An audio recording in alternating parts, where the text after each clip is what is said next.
ESAE et toi? Moi, je suis en administration des finances à ESAE. Moi, je suis en diplomatie et relations internationales à ESAE. Moi, je suis en journalisme à ESAE. Émission ici, c'est ESAE. Moi, je suis en communication marketing à ESAE. Moi, je suis en droit à ESAE. Moi, je suis en gestion des ressources humaines à ESAE. Moi, je suis en gestion des marchés publics à ESAE. Moi, je suis en administration du travail et de la sécurité sociale à ESAE. Moi, je suis en sciences économiques à ESAE. Moi, je suis en banque finance à ESAE. Moi, je suis en administration générale à ESAE. Moi, je suis en audit et contrôle de gestion à ESAE. Moi, je suis en sciences juridiques à ESAE. Moi, je suis en administration générale et territoriale à ESAE. Moi, je suis en transport logistique à ESAE. Moi, je suis en gestion des projets à ESAE. Rejoignez-moi, c'est la meilleure université. Nous sommes à ESAE. Rejoignez-nous. À ESAE, l'excellence a un nom.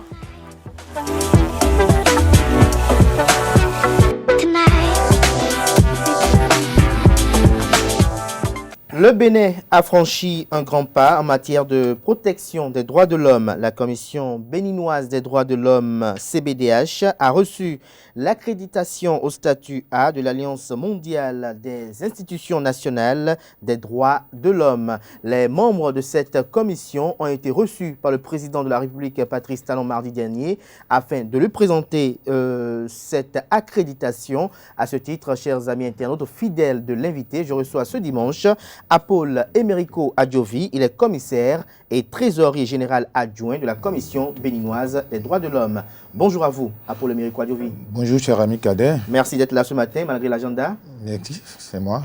Avec lui, chers amis internautes, nous parlerons de l'intérêt de cette accréditation obtenue par le Bénin. Nous parlerons des droits de l'homme au Bénin, l'état des lieux, et nous parlerons également des perspectives. Bonjour à nouveau, Apôle Emerico Adjovi. Bonjour et bonjour à vos amis téléspectateurs, nos amis internautes. Voilà, d'entrée de jeu, dites-nous, c'est quoi les droits de l'homme pour ceux qui nous suivent en ce moment et qui ne savent pas réellement ce qu'on peut comprendre par droits de l'homme? Je peux répondre tout de suite en vous disant que droit de l'homme, c'est déjà le droit pour vous de vous exprimer, de me parler. Alors donc, selon donc, la Déclaration universelle des droits de l'homme, tout homme naît avec un droit. Le droit donc de vous exprimer librement, le droit de vous rassembler, le droit de vous opposer à la politique d'un gouvernement en place. Autant donc de droits que les constitutions, à partir donc de la Déclaration universelle des droits de l'homme, confèrent à chaque être humain dans une nation. C'est cela ce qu'on peut comprendre généralement par le droit d'une personne donc à disposer d'elle-même sans aucune ingérence ou aucune interférence de qui que ce soit. Vous le dites si bien, Apôle Emerico Adjovi, mais dites-nous quel est l'intérêt de la protection, de la promotion des droits de l'homme? Protéger les droits de l'homme est un devoir régalien pour un État. Et c'est pourquoi l'État béninois, donc, ayant souscrit à un certain nombre donc, de mécanismes au niveau des Nations Unies, a décidé librement de mettre en place une commission béninoise des droits de l'homme, ce que les principes de Paris ont retenu, que chaque État, donc membre des Nations Unies, donc, puisse mettre en place dans son pays ce que nous appelons l'Institution nationale des droits de l'homme. Et au Bénin ici, donc, le législateur béninois a pris une loi, la loi 2012-36 du 15 février 2013, portant création de la Commission béninoise des droits de l'homme. Et les membres donc, qui doivent siéger au sein de cette commission sont désignés, ils sont au total 11. Chacun est désigné par son entité d'origine. Et le législateur a énuméré donc, les entités. Pardon? Il y a combien d'entités? Il y a au total 11 entités qui doivent donc désigner les représentants qui doivent siéger au niveau de la commission. Nous avons d'abord l'UNAMAB, donc l'Association nationale des magistrats du Bénin qui désigne un représentant, donc un magistrat. Il y a le barreau béninois également qui désigne un représentant, un avocat. Il y a l'ordre des médecins qui également se réunit et donc désigne son représentant qui est un médecin. Il y a le Parlement béninois qui a également désigné 2 députés qui siègent donc au sein de la commission. Il y a les associations, j'allais dire, qui s'occupent donc des questions des droits de l'homme, Grand H, qui désigne également un représentant. Il y a les associations féminines, donc s'occupant des questions des femmes, qui désignent une représentante. Les associations qui s'occupent des questions des enfants, qui désignent un représentant. Il y a donc l'ensemble des centrales syndicales du Bénin qui désignent un représentant. Il y a le patronat des entreprises du Bénin qui a désigné un représentant. Et puis à la fin, il y a les médias béninois, publics comme privés, qui désignent également un représentant donc, pour siéger. Donc ça fait donc l'ensemble des 11 commissaires qui siègent au sein de la commission. Et donc à travers l'article 4 donc, de cette loi, donc, que j'ai cité tantôt, nous avons au total 18 attributions donc, qui réunit, nous permet donc de faire la promotion et la protection des droits de l'homme. Parce qu'il est de notoriété publique que souvent, les droits de l'homme sont violés par l'État, qui est une puissance publique. Et donc, l'État, pas le gouvernement, mais j'ai dit l'État a pris en ses représentants. Donc, ce sont eux qui violent souvent les droits de l'homme. Et donc, connaissant donc que l'État est l'entité qui souvent viole les droits de l'homme, les Nations Unies ont trouvé qu'il serait utile de mettre en place une institution nationale des droits de l'homme qui s'occupe donc de cette protection des droits de l'homme et que les représentants donc au sein de cette entité ne soient pas désignés par les politiques, mais par des entités qui sont totalement indépendantes. Donc, ce qui a fait que, vous voyez, sur l'ensemble des 11 représentants, donc au niveau de membres de la commission, vous voyez, il y a 9 qui viennent totalement d'entités indépendantes, non politiques. Il y a 2 députés parmi nous aujourd'hui, mais je crois que quand on sera au milieu de notre entretien, je vous dirai ce qui en est, donc, comment on en est arrivé à l'accréditation, parce que quand vous avez l'accréditation, le sous-comité d'accréditation fait un certain nombre de recommandations. Et je peux vous dire que ce sous-comité du moins, au nombre de ces recommandations, donc à l'aune de cette distinction que nous avons eue au niveau international, sujet qu'on puisse donc sortir la politique de la commission. Qu'on puisse sortir la politique de la commission. Oui. Alors, vous avez reçu cette accréditation A, d'entrée de jeu, dites-nous, quelle est la symbolique de cette accréditation? Qu'est-ce que cela signifie? Vous avez vu? Il faut repartir un peu en arrière pour vous dire que au niveau donc, des instances internationales qui s'occupent des questions des droits de l'homme, notamment le Haut Commissariat des droits de l'homme à Genève, il a été mis en place ce que nous appelons l'Alliance mondiale des institutions nationales des droits de l'homme, ce qu'on appelle, dans le sigle en anglais, est GANRI, Global Alliance National Human Rights Institution. Cette institution créée avait 3 différents types de statuts. Il y a le statut A, le statut B et le statut C. Vous avez le statut A si votre institution nationale des droits de l'homme respecte ce que j'ai appelé tantôt les principes de Paris, les normes. Vous avez le statut B si vous n'êtes pas dans le respect, ou j'allais dire si vous respectez un peu les normes. Et si vous avez le statut C, ça veut dire que vous ne respectez pas du tout les principes de Paris. Alors, je vous disais tantôt que le Bénin avait, donc la commission existait de 89 jusqu'à 92. À l'époque, une commission donc, qui avait un statut d'ONG ne respectait pas les normes. Parce que les normes, si je peux ainsi citer quelques-unes, c'est que c'est une institution, comme je l'ai dit tantôt, oui, dont les représentants doivent être désignés de façon indépendante. Et doit pouvoir donc recruter le personnel de façon indépendante. De la même manière, l'État doit pouvoir mettre les moyens à leur disposition. Le bâtiment qui doit les abriter doit être totalement détaché de toute entité de l'État. Donc, il ne doit donc pas du tout avoir aucune pression d'où qu'elle vienne. Il ne doit recevoir aucune pression politique en réalité. Pas du tout, pas d'instruction, pas d'injonction à recevoir de qui que ce soit pour faire votre travail. Et donc, quand nous avons fait 3 entités... Une petite question, le président de cette institution est élu comment? Le président de la CBDH. Élu, je vais vous expliquer tantôt. Quand je vous disais tantôt que nous avons 3 entités de 3 statuts A, B, C au niveau. Donc la Commission béninoise des droits de l'homme donc de 1989 à 1992 était donc élue au statut C. Donc parce que ne respectant pas du tout les normes des principes de Paris. Alors, à un moment donné, au niveau de la GANRI, de l'Alliance mondiale des INDH, le statut C a été totalement supprimé. Si bien que depuis 2002 à 2022, le Bénin n'avait plus du tout de statut. Donc pendant 20 ans, nous avons couru après donc, ce statut-là que nous avons obtenu aujourd'hui.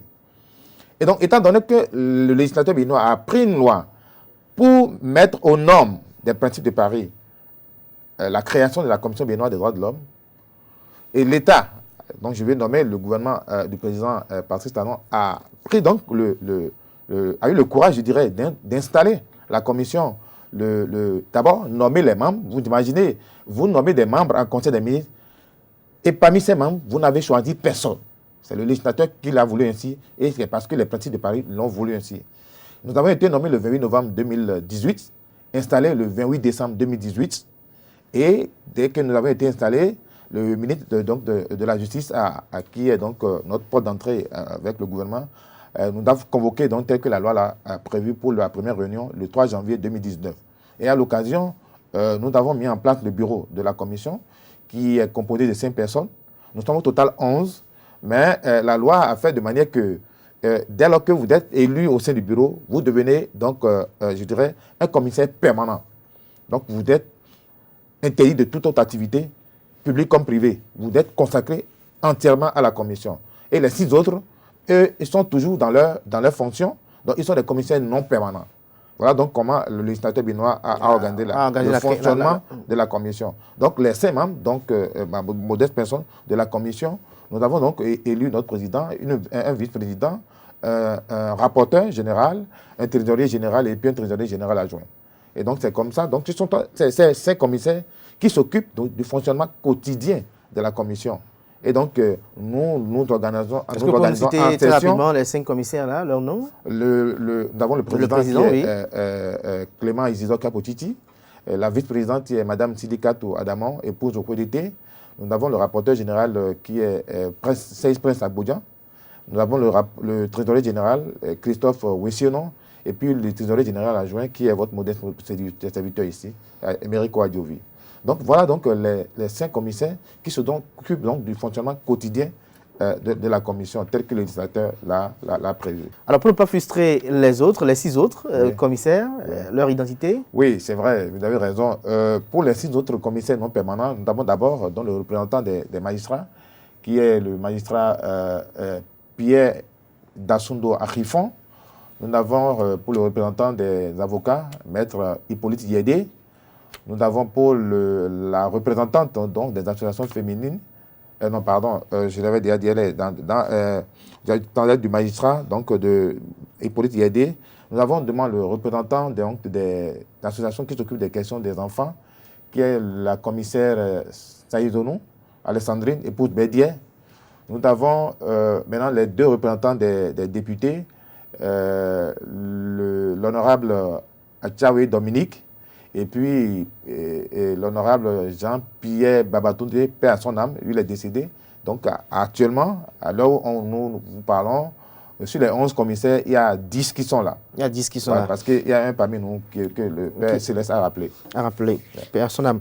Alors, cette accréditation aujourd'hui que vous avez couru pendant 20 ans pour l'obtenir, alors aujourd'hui, cela vous donne quoi de plus bénéfique au Bénin? Oui, vous, quand au niveau de la galerie, vous êtes une INDH, donc élu à l'accréditation au statut C, vous avez un certain nombre de droits. Je vous rappelle que tantôt je disais que le 3 janvier 2019, nous avons mis en place notre bureau.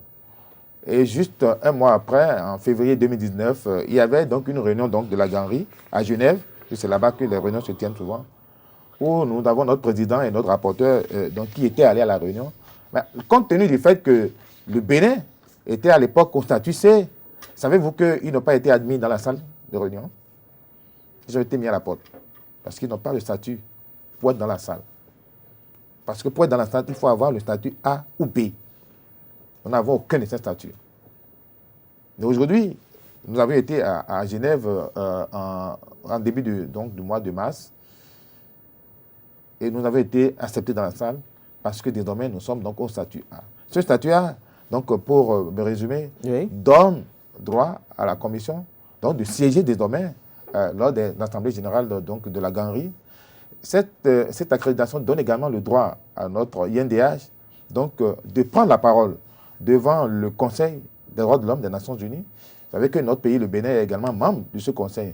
Vous imaginez, dans une entité où on parle des questions des droits de l'homme de votre pays, et vous n'êtes pas présent, vous voyez, les gens peuvent donc raconter tout ce qu'ils veulent sur vous. Mais dès lors que vous êtes présent, c'est important que les gens vont tenir compte de votre présence. Donc, l'INDH du Bénin aujourd'hui peut donc prendre la parole devant le Conseil des droits de l'homme des Nations Unies après que le gouvernement béninois ait pris la parole. Parce qu'il y a chez nous ce que nous appelons l'examen périodique universel, que l'on fait à chaque pays chaque 4 ans. Oui. Le Bénin l'avait passé en 2018 et nous l'avons encore passé en janvier dernier. C'est un examen... Janvier 2023. Janvier 2023. C'est un examen au cours duquel on fait un point exhaustif, je dirais donc, des questions des droits de l'homme, de la justice des questions des droits de l'homme dans votre pays. Et quand vous le faites le point, vous envoyez ce rapport-là au niveau des Nations Unies, à l'Assemblée générale, donc, qui s'occupe des questions des droits de l'homme. Et chacun des pays membres donc, des Nations Unies opine sur comment les droits de l'homme, les citoyens de votre pays jouissent des droits de l'homme dans votre pays. Et donc, au terme donc, de cet examen, chaque pays, on vous fait des recommandations. Peut-être qu'il y a des choses qui ne se font pas bien, on vous fait des recommandations, on vous demande donc d'aller corriger ces recommandations. Et 4 années après, vous revenez encore et donc faire le point donc, des recommandations qui vous ont été faites. Et donc, désormais, si l'État béninois, le gouvernement béninois, au niveau donc, de ce Conseil des droits de l'homme des Nations Unies, prend la parole et donne son point de vue par rapport à comment les droits de l'homme sont respectés au Bénin, l'INDH du Bénin, c'est-à-dire la Commission béninoise des droits de l'homme, a également le droit de prendre la parole, au moins pendant 5 minutes, et donc donner son point de vue. Voyez-vous, donc dans ces conditions, je crois que nous devons donc travailler en symbiose. L'État béninois a intérêt à faire en sorte que les droits de l'homme soient une réalité, parce que nous autres, comme on dit, on ne reçoit d'instructions de qui que ce soit. Nous ne sommes sous tutelle d'aucun ministère. Nous sommes une institution de l'État.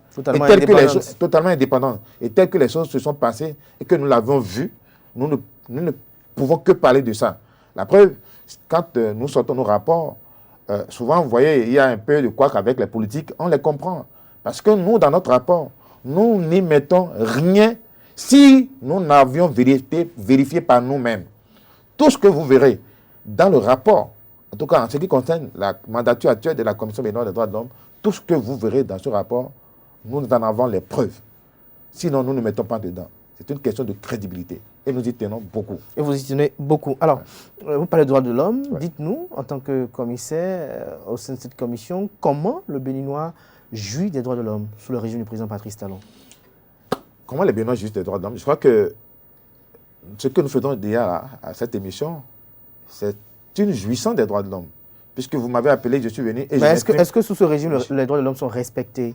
Les droits de l'homme... Il ne se passe de jour où les acteurs de l'opposition... Le respect des droits de l'homme... évoquent l'emprisonnement d'acteurs politiques, évoquent le bâillonnement des libertés, estiment que les libertés sont restreintes. Au niveau de la CBDH, comment vous percevez tout ce qui est dit par rapport à cela? Tous les acteurs politiques qui se retrouvent aujourd'hui hors du pays, qui aujourd'hui estiment que le Bénin n'est plus un état de droit, par exemple. Je parle d'un postulat. Vous savez, nulle part au monde, les droits de l'homme ne sont entièrement, je dirais, respectés. Je dirais, la jouissance n'est pas totale, les droits de l'homme. C'est vrai qu'il faut laisser les gens donc, jouir donc, de leurs droits comme ils l'entendent, mais de la même manière, l'erreur que nous commettons souvent, quand on parle de droit, l'on oublie souvent ce qui est le devoir. Alors que le devoir appelle le droit, de la même manière que le droit appelle les devoirs.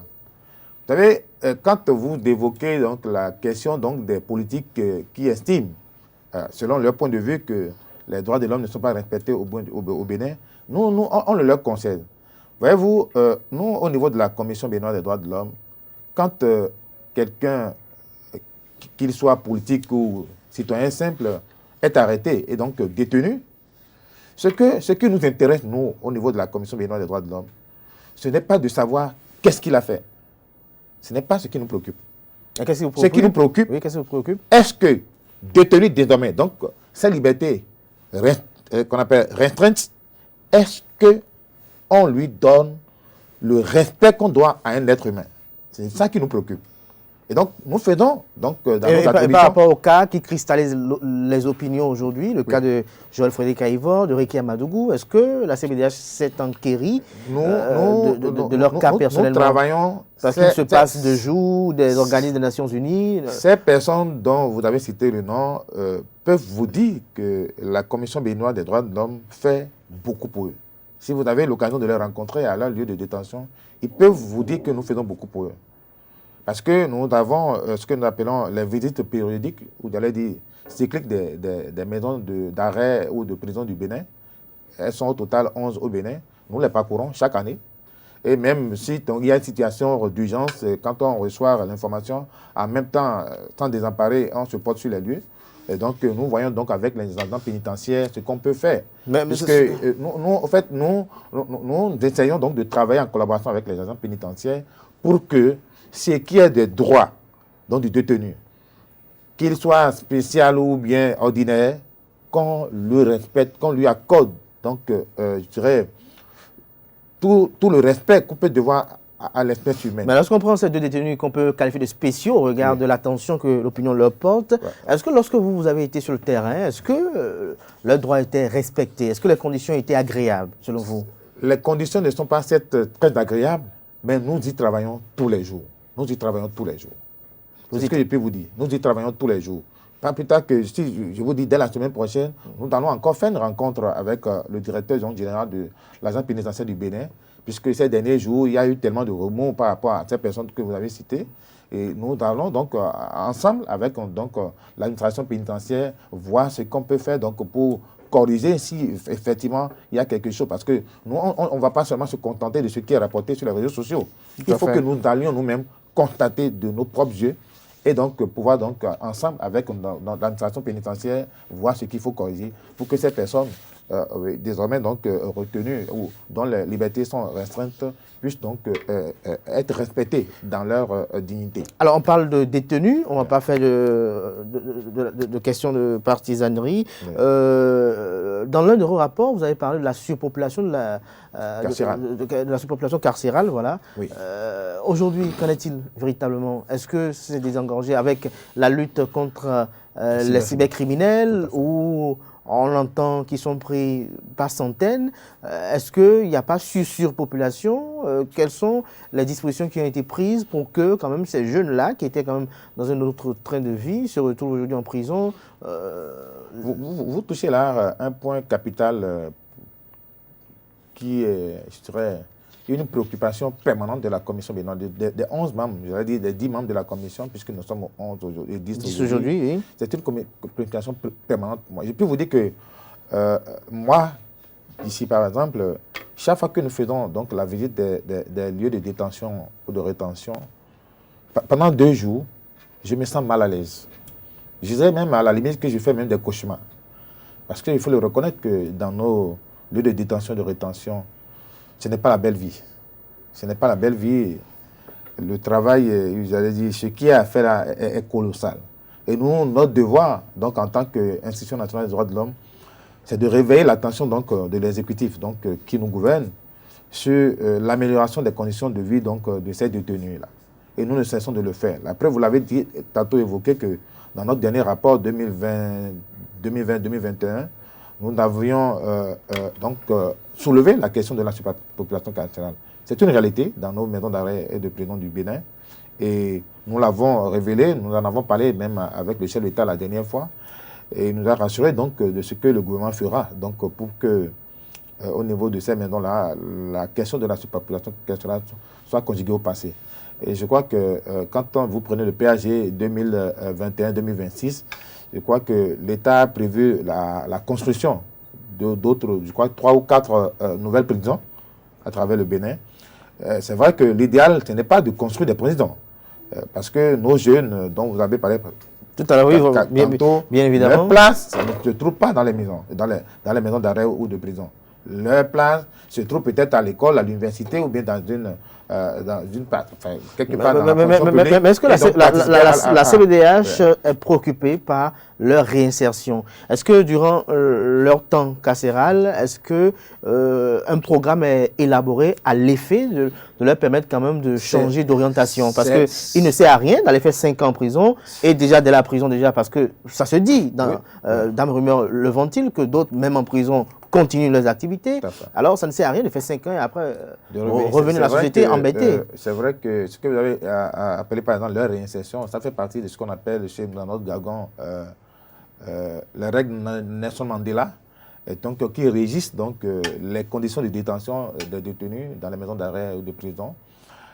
Nous ne cessons au niveau de la Commission béninoise des droits de l'homme d'être en accord, j'allais dire, en contact tout le temps avec l'administration pénitentiaire, parce qu'il est effectivement du devoir de l'État, quand vous gardez des gens dans des liens de détention pour un certain nombre d'années, que ces personnes ne soient pas simplement là, donc consommées de la nourriture, mais que ces personnes puissent donc apprendre quelque chose et donc être utiles.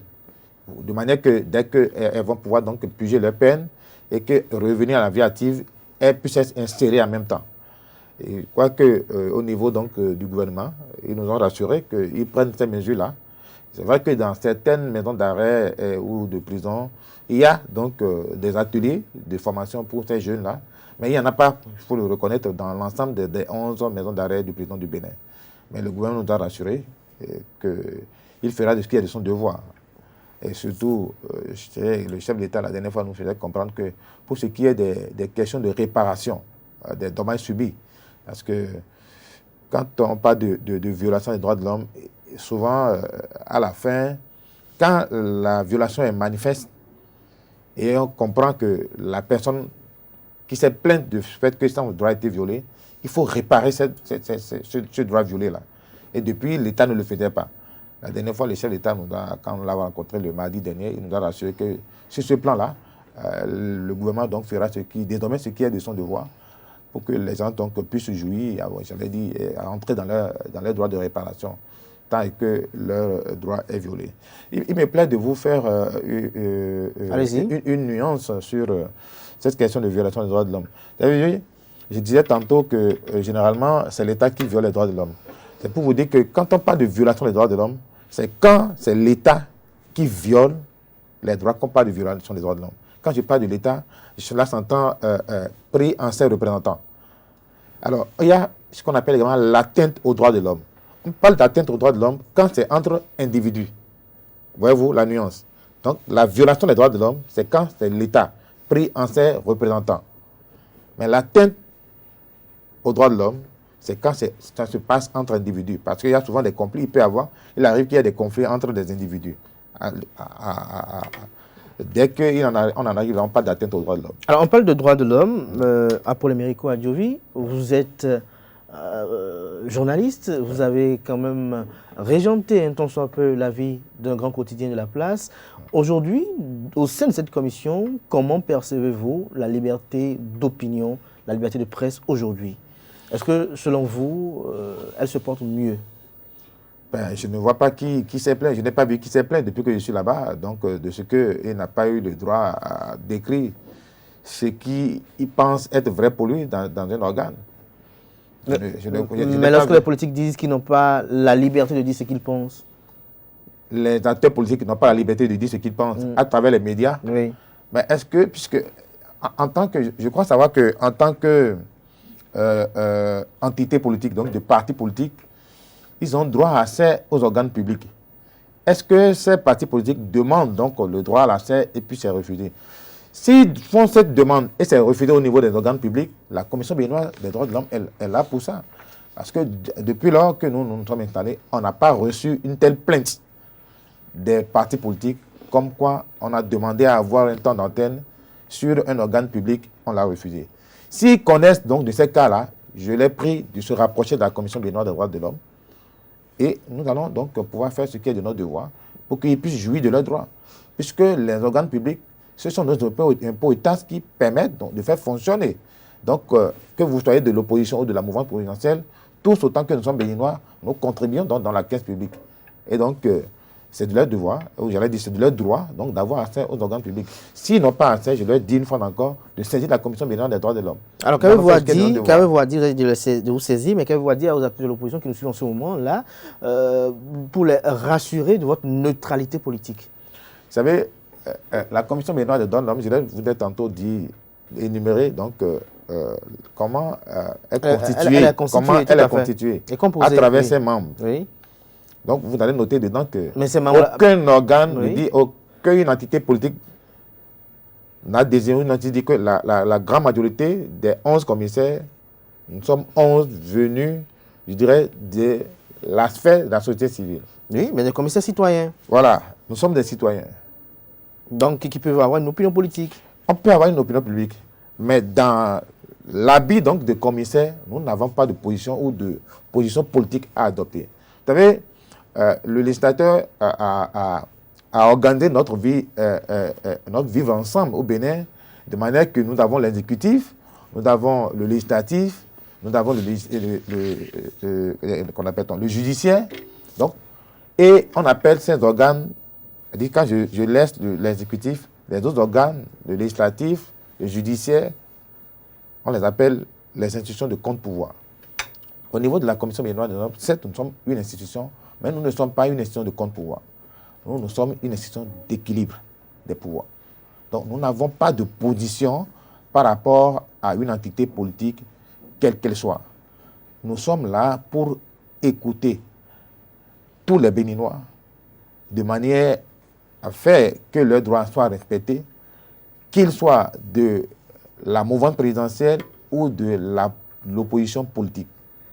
Nous n'avons pas de position politique à afficher au niveau de la Commission. Bien que nous soyons des citoyens ordinaires et que nous avons nos positions politiques, mais qui ne doivent pas donc être transcrites dans nos positions donc, à régler les questions des droits de l'homme.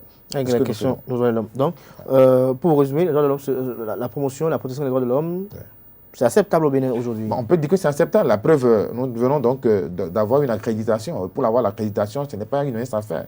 Il a fallu, je vous dirais qu'il y a 20 ans que le Bénin court après ça. Et pour en arriver là, nous avions fait l'examen sur 18 mois. C'est pendant 18 mois que le sous-comité d'accréditation de la GANRI a examiné ce que nous avions fait. Et nous avions fait donc, un dossier, on a considéré un dossier qui a été envoyé à Genève. Ils ont étudié notre dossier.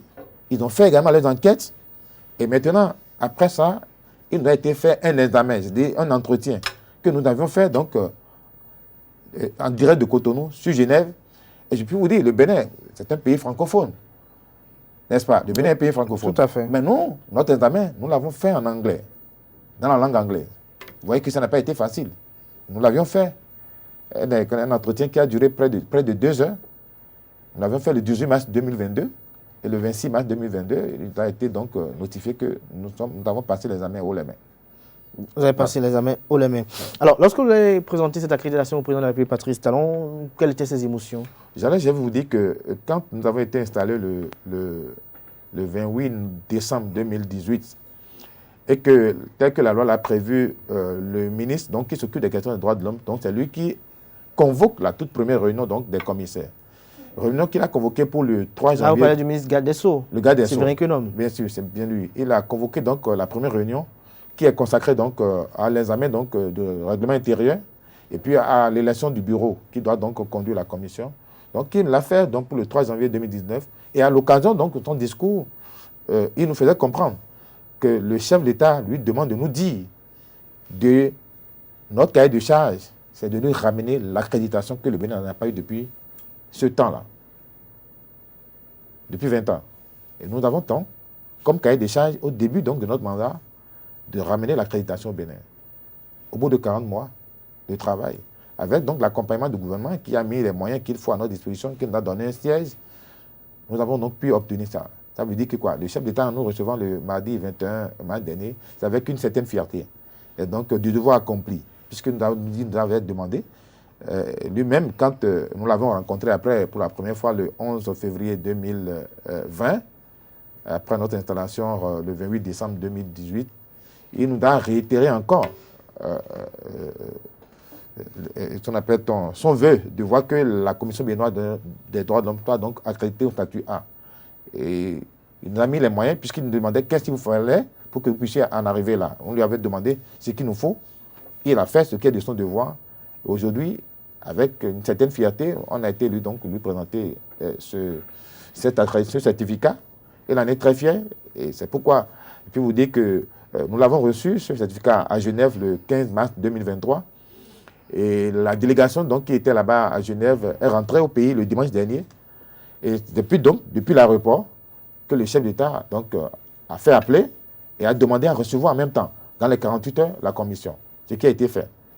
Et il en est très très heureux. Et nous aussi, c'est avec le sentiment du devoir accompli que nous avons donc été rencontrés le premier des nôtres et qui nous a mis dans une mission que nous avions accomplie. Et donc, avec une grande fierté. Une grande fierté. Alors aujourd'hui, quelles sont les perspectives? Les perspectives pour nous, je vous dirais d'abord que la commission, quand on a été installé, et je prête le mot à mon président, qui disait que nous avons 3 défis. Les 3 défis, c'est d'abord le défi de l'existence. Parce que nous venons de naître. Je vous disais que la commission avait existé de 89 à 92 et c'est tombé dans une léthargie. Donc de 92 à 2018, la commission béninoise des droits de l'homme n'était plus fonctionnelle. L'État béninois a eu l'audace donc d'installer la commission et il nous fallait donc tout reprendre, tout construire. Et donc nos 3 défis, c'était d'abord le défi de l'existence. On a pu relever ce défi-là. Et après le défi de crédibilité. Et crédibilité aujourd'hui sanctionnée donc, par cette accréditation statut A. Et donc le 3e défi pour nous, c'est le défi de la pérennité. Et c'est donc là où se trouvent donc les perspectives pour nous, de la pérennité. Que nous avons un mandat de 5 ans. Nous sommes dans notre dernière année de mandat. Notre mandat finit le 28 décembre 2023. Donc, comment faire en sorte que lorsque nous on va quitter, ceux qui vont nous succéder vont pouvoir donc trouver donc, du concret. Les commissions ont la possibilité de revenir? Oui, ben, la loi a prévu qu'il y a un renouvellement de mandat de 5 ans encore. C'est-à-dire que chacun des représentants d'entités qui vont donc retrouver vers leurs entités, donc leur mandat se trouve être renouvelé. Donc ils seront toujours là en tant que commissaire à la commission. Et pour que, donc, les acquis donc, puissent être consolidés. Et donc c'est là donc, la perspective pour nous travailler de manière que la commission devienne pérenne et que les droits de l'homme soient véritablement une réalité, je dirais, totale et tangible au Bénin. C'est ce à quoi nous travaillons au niveau de la commission. Alors, une dernière question à Paul-Émeric Kouadiovi. Quelle est votre opinion sur le cas des acteurs politiques se retrouvant à l'étranger aujourd'hui?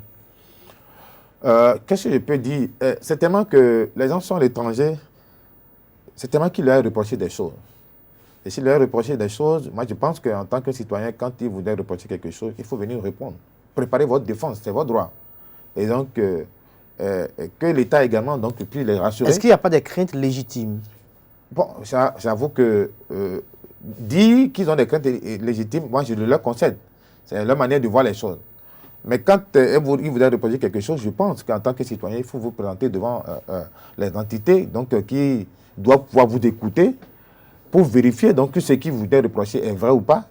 Et je crois que peut-être si je peux formuler, je ne sais pas moi, une opinion, peut-être que ces personnes-là ont des craintes par rapport à une équitabilité du procès.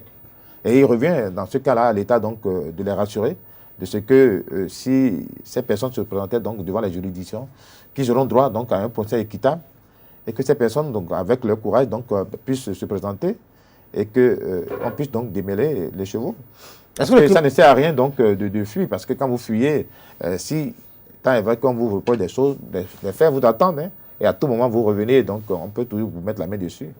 Voilà. Mais est-ce que le climat politique actuel est favorable à la promotion des droits de l'homme et la protection? Mais bien sûr que oui. Sinon, mais quelle serait l'existence que justifierait donc le fonctionnement de la Commission des droits de l'homme? Je vous dis que s'il y a, peut-être que si les gens ne le savent pas, la Commission béninoise des droits de l'homme est là pour veiller sur la protection des droits de l'homme des citoyens béninois ou de tout résident vivant au Bénin. Si les gens sentent que leurs droits sont violés par des tierces personnes, c'est-à-dire entre nous individus, ou par l'État pris en ses représentants, c'est de leur droit donc de se rapprocher de la commission et de poser leur cas. Nous allons faire ce qui est de notre devoir. Lorsqu'ils posent leur cas à votre niveau, oui. de quelle arme vous disposez pour, la commission, pour les défendre? La commission... Je donne un exemple simple. Lorsqu'un individu a en face de lui, l'État lui-même, la CBDH a quelle arme pour désarmer l'État? Vous savez, je disais tantôt que le gouvernement a nommé les membres de la commission des droits de l'homme sans pouvoir les désigner. Et en le faisant, c'est que l'État respecte un engagement qu'il a pris auprès des Nations Unies. Parce que l'État, une fois encore, est une structure qui souvent viole les droits de l'homme. Et donc, l'État nous a mis en place, nous sommes là pour contrôler l'État par rapport à cet engagement. Nous sommes là également pour conseiller l'État en matière des droits de l'homme. Parce que la loi a prévu même que la Commission béninoise de l'homme, en principe, c'est vrai que ça ne se fait pas, mais pour parler avec le Parlement, toute loi qui a trait aux questions des droits de l'homme, la Commission béninoise de l'homme doit pouvoir donner son avis là-dessus. De la même manière, la Commission béninoise de l'homme peut également susciter l'adoption d'une loi qui a trait aux questions des droits de l'homme. C'est d'ailleurs la presse qui justifie la présence, de mon point de vue, des députés au sein de la commission. Puisque notre constitution a dit qu'il n'y a que deux entités qui peuvent donc proposer des lois, c'est le chef d'État et puis les députés. Et au sein de la commission, il existe des députés. Et donc, si des gens ont des craintes par rapport à l'État, ou bien ils estiment que qu'on appelle le climat politique ne leur permet pas de jouir d'un certain nombre de droits, je leur dis s'ils m'entendent, de se rapprocher de la commission des droits de l'homme. Nous avons la clé pour ouvrir toutes les portes, où qu'elles se trouvent, pour parler avec qui de droit, pour que ce que les populations donc, ont comme crainte de jouissance de leurs droits puisse être dissipé. Nous avons ce pouvoir-là. Le législateur nous a donné ce pouvoir-là. Alors, on dit dans toute mission, il y a toujours des difficultés. Quelle est la vôtre, les difficultés? Ou quelles sont les vôtres, les difficultés? Les difficultés, ça ne manque pas. Oui. Donc, surtout pour les questions travailler pour l'État. Ouais. C'est vrai que les difficultés, on n'en manque pas. Ce que je puis vous dire, parce que l'État béninois, en dehors donc, de ce mécanisme donc, de protection des droits de l'homme qui est la Commission béninoise des droits de l'homme qui a été mise en place, l'État, depuis le 12 octobre 2019, si mes souvenirs sont bons, nous a confié également un autre mécanisme qu'on appelle le mécanisme national de protection contre la torture. C'est également un mécanisme institué au niveau des Nations Unies. Et donc l'État devrait donc également mettre en place une autre entité, une autre institution. Mais l'État béninois a fait donc l'option de confier cette mission à la Commission béninoise des droits de l'homme. D'autant que dans nos attributions, il y a ce qu'on appelle les visites signalées ou inopinées dans les lieux de détention ou de rétention. Qu'est-ce que ça dit? La Commission béninoise, en tant que commissaire, nous pouvons donc aller dans toutes les maisons d'arrêt ou de prison du Bénin sans pouvoir appeler le régisseur pour lui dire qu'on est en train de venir. Parce que nous avons une information, nous pouvons débarquer à tout moment, sans l'avertir. Et dès lors qu'on se présente, le régisseur a le devoir de nous ouvrir les portes pour qu'on puisse donc entrer en contact avec les détenus, échanger avec les détenus sans la présence de quelques agents pénitentiaires. De la même manière, on peut également les avertir que nous sommes en train de venir pour venir vérifier telle chose. Et nous ne venons pas en gendarme. Non, nous venons pour travailler à leur côté pour que leur travail soit bien performant. Puisque, de mon point de vue, l'agent pénitentiaire n'est pas là pour brimer les droits du détenu. Mais on lui a dit, tel monsieur à un moment donné est en désaccord avec donc, les lois que nous avions votées donc, pour notre vivre ensemble. Donc, par rapport à ça, c'est organisé de manière que, telle qu'une personne se met en désaccord avec les lois, qu'on puisse donc lui restreindre des libertés. Donc, en tant qu'agent pénitentiaire, on te confie la personne à la garde, et donc tu veilles à ce que la personne soit là, et non à torturer la personne. Voyez-vous? Donc, c'est ce travail que nous faisons au niveau de la commission. Donc, une fois encore, si je puis dire, si les droits de l'homme sont une réalité au Bénin, je crois que c'est une quête permanente. C'est une quête permanente. Ouais. Merci à vous, Apollo Emerico Adjovi. Nous sommes à la fin de cet entretien. Vous allez regarder droit dans la caméra et dire un mot à l'endroit des sympathisants qui ont bien voulu suivre cet entretien. Je leur dirais merci de nous avoir suivis et surtout leur dire que au Bénin, il existe depuis donc, le 28 décembre 2018 une institution de la République dénommée Commission béninoise des droits de l'homme, une commission disponible donc, à écouter qui que ce soit, qu'il soit béninois ou résident au Bénin, une commission donc, qui veille donc, sur leurs droits et que, à l'occasion, donc, s'ils estiment que leurs droits sont violés par l'État ou quelques personnes que ce soit sur l'ensemble du territoire national, ils ont donc le droit donc, de se rapprocher de la Commission béninoise des droits de l'homme et donc poser leurs problèmes. Et nous, il est de notre devoir donc, de se mettre à leur côté pour que ce droit puisse être en même temps rétabli. Et donc, non seulement nous allons veiller sur ces droits, également veiller à ce que s'il y a violation, qu'il y ait également réparation. C'est ce que nous allons faire dès qu'ils se rapprocheront de nous. Merci à vous, Apollo Emerico Adjovi. Chers amis internautes, on retiendra de cet entretien que l'invité à l'entame a tenu à expliquer ce que l'on peut comprendre par droit de l'homme. L'intérêt de la protection et de la promotion des droits de l'homme ont été exposés sur cet entretien. Au cours de cet entretien, j'allais dire, l'historique de la création de la Commission béninoise des droits de l'homme a été fait au cours de cette émission.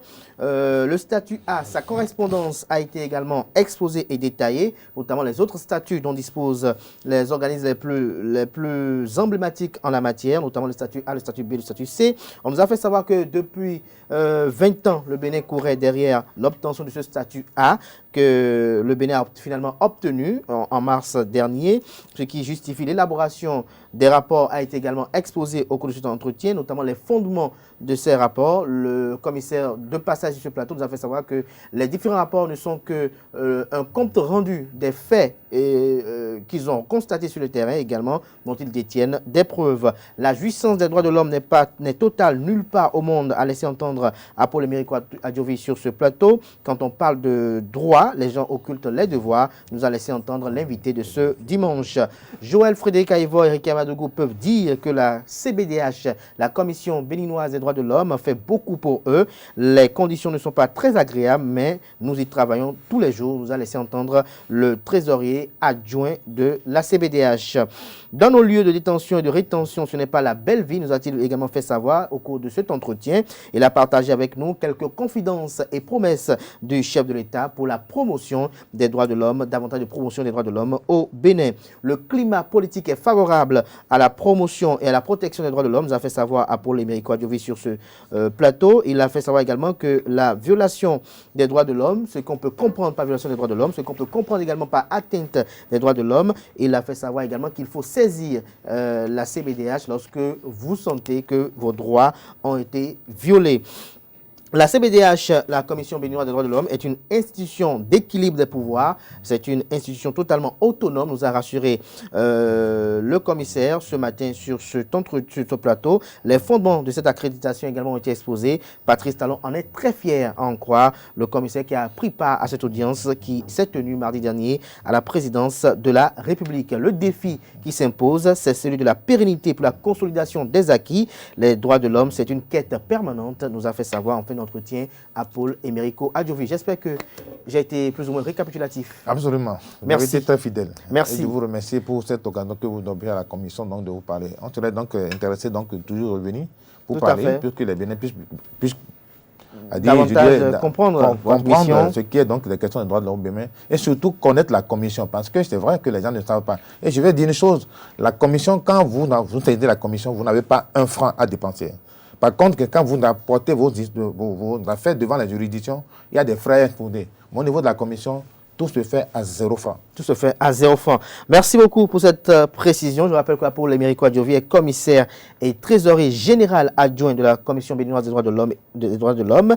C'est lui qui était de passage sur ce plateau. Beaucoup d'émotions. Merci pour l'acceptation à cet entretien. Merci à vous, chers amis internautes, pour le suivi de cette émission. On se retrouve demain lundi pour Free Matin. Bonne suite de programme sur ESAE TV.